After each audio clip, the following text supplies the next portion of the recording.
First of all, before I deliver my speech, I would like to express my appreciation to the committee who generously helped to make this event come true.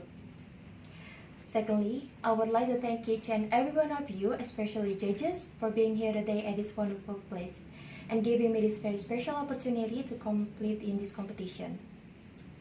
Good afternoon, everybody. My name is Firarta Mulia, a student majoring in accounting at Gunadarma University. And today, it is such an honor for me to standing and speaking in front of all of you. So, let me begin by giving you a question. Ladies and gentlemen, when you were a kid, what is the disaster were we most afraid of? Volcanic eruption, tsunami, earthquake, or even flash floods. I used to worry about that kind of disaster. My parents often told me ways to survive. They told me to take cover under a table when an earthquake occurred, going up to the top floor when a tsunami hit, or taking shelter on the bottom floor of a house when an eruption occurred. That kind of disaster that we thought would strike our lives. However, at this time, the greatest threat that is being faced by human race is no longer in the form of magma, floods, or earthquakes. It is virus. Since December 2019, the coronavirus has managed to turn the world upside down with its rapid spread. It started from confusing information that said the coronavirus is just like the common cold. It turns out that this virus is able to damage the lungs more severely than pneumonia caused by pneumococcal bacteria. All my life, this moment was a public panic that nothing could compare to. In an instant, everything changed 180 degrees. People who used to be ignorant of eating and drinking as they please are now fussing over their search for instant immunity. It's as if immunity can be bought cheaply like chewing gum. No one could have ever imagined that anything as small as this could change our lives so much. Money isn't that powerful, and power isn't that valuable. Not meeting parents or friends is a form of act of love. Handshakes, hugs, and kisses became boomerang. Eiffel Tower is no more romantic. Disney is no longer have magic. And in Tokyo, everyone stays at home. Everything changed suddenly. No one knows, and no one is prepared for it. This change made us realize that everything is just temporary. What we see, what we feel, and what we have will only last a moment. In the blink of an eye, it can disappear at any time. So, why is everything only last for a moment? I don't know. But I know one thing for sure. We just need to change our focus and enjoy the moment that we had. From COVID-19, the world has lost 589 million people.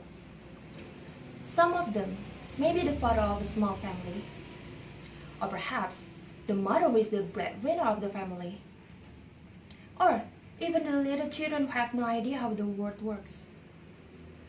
Losing them must be so sad.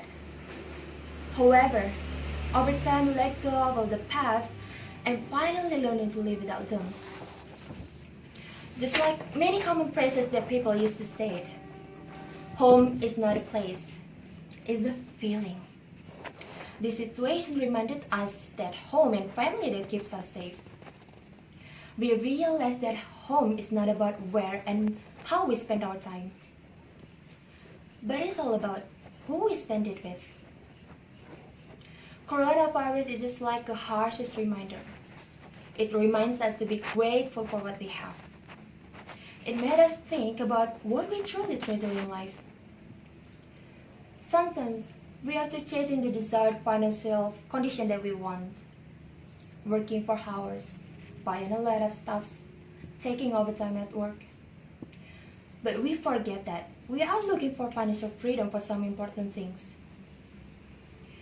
Maybe like having time to gather with family, take care of the loved one, or have time for yourself, and etc.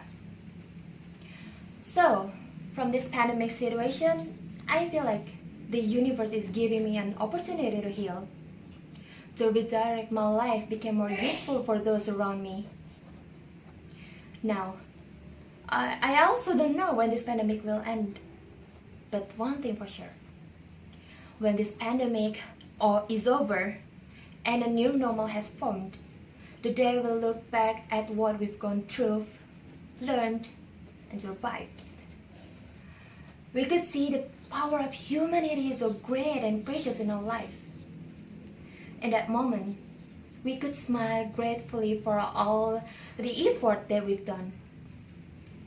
So, to make it happen, we should stay positive and optimistic in this pandemic situation.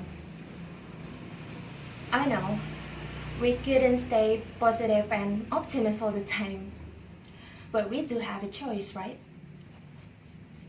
So we can choose to spread the fear of pandemic or be the light in the darkness that everyone wants to see. We just have to shift our life a little by being positive and optimistic. So we can say, I'm okay, and we're gonna be okay. And if we do that, we cultivate positivity within us. But more important, the social unity gets stronger to face this pandemic era. So, before I end this speech, I would like to give the conclusion that it is not about the pandemic or not. It is just about us. How we unite our strengths together, or let the situation break us apart. Ladies and gentlemen, I think that's all for my speech. Thank you for your attention.